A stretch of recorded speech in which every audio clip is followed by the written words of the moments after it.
हे हाय रत्ना, कैसे हो? बढ़िया। सो गौरव, मुझे जानना था एक्सियोस और फेच में डिफरेंस क्या है। हमें कब एक्सियोस यूज करना चाहिए, कब फेच यूज करना चाहिए या कब नहीं यूज करना चाहिए। अच्छा, तो तुम्हें एक्सियोस और फेच के बारे में जानना है। हाँ। देखो, एक्सियोस और फेच दोनों हमारा जो सिंटेक्स है हम्म। वो हमारे डेटा को सर्वर से लाने के लिए काम करता है, ठीक है। ठीक है। पहले हमें समझना पड़ेगा कि एक्सियोस और फेच में डिफरेंस क्या है।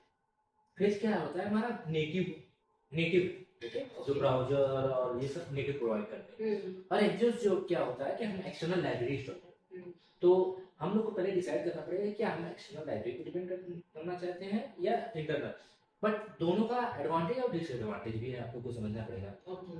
तो फेज में क्या होता है कि हम जब नेटिव यूज करते हैं तो हमें कुछ चीजें कम मिलती है। हम्म। हमें सब कुछ, सारी सिंटेक्स सब कुछ हमें खुद से हैंडल करना पड़ता है। हम्म। तो क्या होता है कि जैसे अब फेस यूज कर रहे हैं तो फेस में सबसे बड़ा चैलेंज ये होता है कि ये तो नेटिव है, हम्म। हमें बहुत सारे कोड लिखने पड़ेंगे राइट कि राइट। हमें वहां से जो डेटा आ रहा है उसको पार्स करना पड़ेगा, फिर हमें वो जैसा रिस्पॉन्स या जिस फॉर्म में मुझे रिटर्न करना है वो उस राइट। फॉर्म में ट्रांसफॉर्म करना है। लेकिन एक्सक्यूज क्या करता है, हमारे लिए सारा काम करके दे देता है हम लोग को आसानी से। Okay okay okay. और इसका जो सिंटेक्स है बहुत सिंपल होता है, हम्म। Access dot gate. ये हमें इजीली अंडरस्टैंड हो जाता है कि हाँ यार, इसमें ये गेट लगा रहा है तो ये गेट मेथड है, पोस्ट ओके। लगा रहा है तो पोस्ट मेथड है, हम्म। इजीली। लेकिन हमारा जो फेच होता है उसमें हर एक मेथड, हर एक प्रॉपर्टी, हर एक डेटा हमें बतानी पड़ती है उसे कि हम ये गेट मेथड यूज कर रहे हैं, हम्म।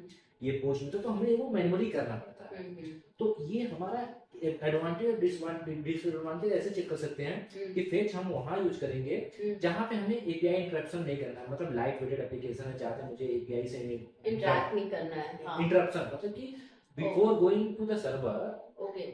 आई don't want to modify anything like a header I want to set और डू समथिंग, तो हम फेस से सारा काम कर लेंगे। ठीक है। सेकेंड, हमारे फेस के साथ एक प्रॉब्लम होती है कि ये जो सर्वर साइड के एरर होते हैं ना उसको थ्रो नहीं करता है ये, हमें मैनुअली उसको कैच करना पड़ता है। वो ओके ओके। इसलिए मोस्ट ऑफ द कंपनी जो होती है ना वो एक्सियोस यूज करती है, जो ऑटोमेटिकली हमारे लिए ये सब कुछ हैंडल करके प्रॉपर हमें रिटर्न करता है। मतलब वो सर्वर साइड एरर भी हैंडल करता है प्लस डेटा का पार्सिंग भी हैंडल कर लेता है। इसलिए हम अपने रिक्वायरमेंट के अकॉर्डिंग एक्सियोस और फेस चूज कर सकते हैं। अगर मान लीजिए हमें पता है कि भाई हमारा एक्सियोस अच्छा काम कर रहा है, सब कुछ इनबिल्ट मिल रहा है, तो हम एक्सियोस के साथ जाएंगे। ठीक है। तो ये है। ओके। तो हाँ, हमें अच्छे से समझ आ गया कि हमें कब एक्सियोस यूज करना चाहिए, कब फेच यूज करना बट चाहिए। हाँ, एक एक डिसएडवांटेज एक्सियोस का और भी है, क्या। एक्स्ट्रा लाइब्रेरी इंस्टॉल करनी पड़ेगी हाँ, तुम्हें। वो है लाइन ऑफ कोड्स। रिड्यूस हो जाएंगे तुम्हारे लाइन हाँ, ऑफ कोड। उस केस में हाँ। तो फिर ठीक है। आई होप समझ आ गया होगा, सो। आप सभी को समझ में आ गया हो? तुम्हें अब समझ में आ रहा है? कोई क्वेश्चन पूछे तो उसका आंसर कर दोगे ना? हाँ हाँ, बिल्कुल।